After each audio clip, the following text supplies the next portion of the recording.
kesaksian bagaimana? Bagi orang iman yang meninggalnya keadaan iman, oleh Nabi disaksikan dia sebagai orang iman yang baik. Tapi kalau dia itu tinggal di Madinah dan tidak mau beriman, bahkan memusuhi orang iman, ya oleh Nabi disaksikan dia bukan orang yang baik, dia bukan orang iman, bahkan dia disaksikan sebagai musuhnya orang iman. Ini hadis ini terkait dengan keutamaan meninggal dunia di Madinah. Oleh Nabi akan diberi kesaksian. Kalau memang orang itu meninggalnya baik, ya disaksikan oleh Nabi meninggal keadaan baik. Dalam hadis ini yang juga perlu kita perhatikan, bukan berarti bagi orang yang meninggal dunia dengan cara bunuh diri di Madinah kemudian mendapat kesaksian baik dari Nabi, enggak begitu. Kalau dia meninggal dunia di Madinah dengan cara bunuh diri, ya tentu mendapat penyaksian yang tidak baik, dan hukumnya tetap itu meninggal dunia keadaan bunuh diri. Sewen kelamaan saya di Madinah sudah sekian puluh tahun nggak meninggal dunia, biar meninggal dunia terus bunuh diri, ya dihukumi mati bunuh diri, tidak mendapatkan kesaksian baik dari Nabi. Haddatsana Muhammad bin Ali bin Mahdiyin Al-Kufi, haddatsana Musa bin Abdurrahman Al-Masruqi, haddatsana Zaid bin Al-Khubab an Abdillah bin Muammal Al-Maki an Abi Zubair an Jabir. Qala berkata siapa? Jabir. Qala bersabda sapa Rasulullah sallallahu alaihi wasallam, man barang siapa mata yang meninggal dia fi ahadil haramaini, di salah satu dua tanah haram, yaitu Makkah dan Madinah, bu'isa maka dibangkitkan dia, bu'isa maka dibangkitkan dia aminan keadaan orang yang aman, yaumal kiamati pada hari kiamat. Rasulullah Shallallahu Alaihi Wasallam bersabda, barang siapa yang meninggal dunia di salah satu dua tanah haram, apakah di Makkah ataukah meninggalnya di Madinah, barang siapa yang meninggal di salah satu dua tanah haram, maka besok dia akan dibangkitkan dalam keadaan aman, artinya aman dari siksaan. Dia akan dibangkitkan di hari kiamat dalam keadaan aman dari siksaan. Ini juga membicarakan tentang kefadolan tanah haram.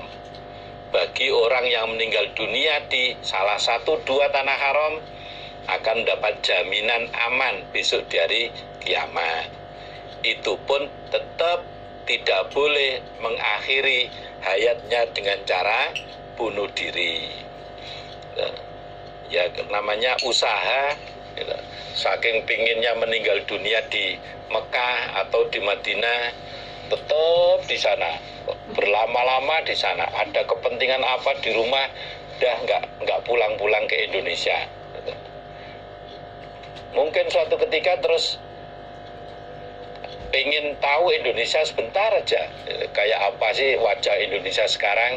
Sudah 20 tahun saya belum pulang ke Indonesia, sampai di Indonesia meninggal dunia. Nah, itu namanya qadar, wa ma tadri nafsun bi ayyi ardin tamut. Manusia itu nggak tahu di mana dia akan meninggal dunia. Dimanapun tempat kita meninggal dunia, mudah-mudahan kita semuanya diselamatkan oleh Allah dari ancaman siksa neraka dan dimasukkan ke dalam surga. Haddatsana Ja'far bin Sanid bin Dawud al-Missisi haddatsana Abi haddatsana Yusuf ibnu Muhammad ibn al-Munkatir an Abi an Jabir bin Abdillah. Qala berkata siapa Jabir, qala bersabda sapa Rasulullah sallallahu alaihi wasallam, qalat berkata sapa Ummu Sulaiman, ibunya Nabi Sulaiman ibni Dawud. Ibunya Nabi Sulaiman bin Dawud nasihat li Sulaimana kepada Nabi Sulaiman alaihi salam. Ibunya Nabi Sulaiman bin Dawud menasihati kepada Nabi Sulaiman. Ini bentuk perhatian seorang ibu terhadap anaknya, bentuk kasih sayang seorang ibu kepada anaknya. Ya Sulaiman, wahai Sulaiman, la tuksir, jangan memperbanyak kamu, la tuksir, jangan memperbanyak kamu an-nauma pada tidur, bil-laili, di waktu malam. Wahai Sulaiman, kamu jangan memperbanyak tidur di waktu malam. Jangan hanya tidur saja. Kalau malam, jangan hanya tidur saja, tapi sempatkan untuk beribadah kepada Allah, untuk sholat malam, untuk doa malam. Fa inna kasratan naumi, maka sesungguhnya banyaknya tidur. Fa inna kasratan naumi, maka sesungguhnya banyaknya tidur bilaili, di waktu malam, ikut tatruku, meninggalkan apa kasratun naum, banyaknya tidur, al-abda, pada seorang hamba, fakiron, keadaan melarat, yaumal kiamati, di hari kiamat. Sesungguhnya banyaknya tidur di waktu malam itu mengakibatkan, sesungguhnya banyaknya tidur di waktu malam itu mengakibatkan seorang hamba menjadi melarat di hari kiamat. Melarat dalam arti melarat amalan, fakir amalan, tidak punya amalan. Sekali lagi, nasihat yang disampaikan oleh ibunya Nabi Sulaiman kepada Nabi Sulaiman ini sebagai bentuk perhatian orang tua kepada anaknya, sebagai bentuk sayangnya orang tua kepada anaknya. Jangan sampai anaknya hanya enak-enakan tidur saja di waktu malam, tidak pernah bangun malam untuk sholat, tidak pernah bangun malam untuk berdoa. Ibunya Nabi Sulaiman nasihat, wahai anakku, jangan kamu memperbanyak tidur di waktu malam, sebab banyaknya tidur di waktu malam itu mengakibatkan seorang hamba fakir amalan di hari kiamat. Maka para ibu semuanya sebagai bentuk sayangnya kepada anaknya, di waktu malam ya dibangunkan, diajak berdoa, diajari untuk berdoa, diajari untuk sholat malam, sehingga anak-anak nanti kelak di akhirat, kelak di hari kiamat tidak menjadi orang yang fakir amalan, tapi menjadi orang yang kaya amalan. Memang awalnya berat, tapi kalau sudah terbiasa menjadi hal yang ringan. Maka tidak ada salahnya dari sekarang dimulai. Kalau memang belum, tidak ada salahnya dimulai. Anaknya dibangunkan, diajak untuk sholat malam, diajak untuk doa malam. Karena doa malam itu waktunya waktu mustajab. Haddatsana Abu Bakr bin Abi Syaibah, haddatsana Abdatu bin Sulaiman, an Muhammad bin Amrin, an Abi Salamah, an Abi Hurairah. Qala, berkata siapa Abu Hurairah. Qala, bersabda sapa Rasulullah sallallahu alaihi wasallam, man barang siapa adroka aroda, man barang siapa aroda yang menghendaki dia, ahlal Madinati pada penduduk Madinah, menghendaki bisuin pada jelek, adzabahu maka akan menghancurkan padanya, adzabahu maka akan menghancurkan padanya. Ini pakai alif, tidak pakai ain. Kalau pakai ain, adzabahu berarti menyiksa, maknanya menyiksa. Tapi kalau adzabahu pakai alif, maknanya menghancurkan padanya sopo Allahu Allah. Kama yadhubu sebagaimana hancur opo al-milhu garam fil ma'i di dalam air.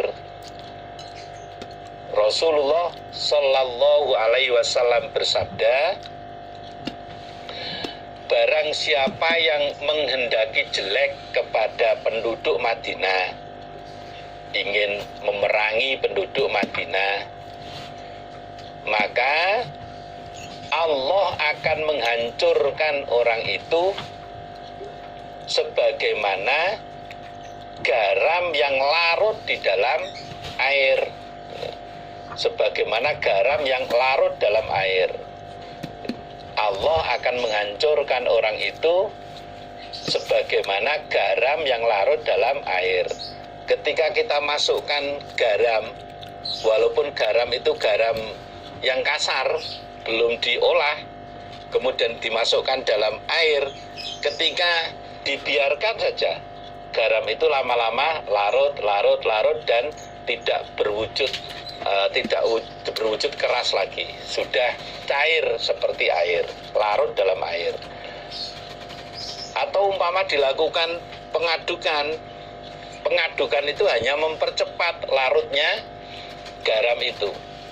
Apalagi dikasih air panas, kemudian diaduk, semakin cepat larut garam itu dalam air. Ini menunjukkan ancaman bagi orang-orang yang bermaksud jelek terhadap penduduk Madinah. Sebagaimana yang sudah terbukti pada saat terjadi perang Ahzab atau perang Khandaq. Nabi dan orang iman tetap bertahan dalam Madinah. Setelah dimusyawarahkan antara Nabi dan sahabat-sahabat, sepakat bahwa orang iman tidak melakukan penyerangan keluar dari Madinah. Orang iman akan bertahan dalam Madinah. Nah, oleh karena kawasan Madinah itu luas, sedangkan jumlah pasukan orang iman di Madinah itu dibanding dengan luasnya kawasan Madinah tidak mencukupi, maka jalur utama yang masuk ke Madinah itu digali atas usulan sahabat Salman Al-Farisi. Digali, bagian tanah yang digali itu dimasukkan ke lokasi dalam Madinah, bisa untuk benteng pasukan. Nah, melihat keadaan seperti itu, orang-orang kafir Quraisy dan dibantu oleh orang-orang kafir dari beberapa wilayah tidak bisa masuk nyerang ke Madinah, tidak bisa masuk nyerang ke dalam Madinah. Akhirnya mereka membuat siasat, biarkan Muhammad dan kawan-kawannya tetap di dalam kota Madinah. Nanti juga lama-lama mereka akan kehabisan logistik. Ketika mereka kehabisan logistik, mereka akan keluar mencari logistik di luar, mencari bahan makan di luar. Nah, saat itulah nanti kita serang. Itu perhitungan mereka orang-orang kafir.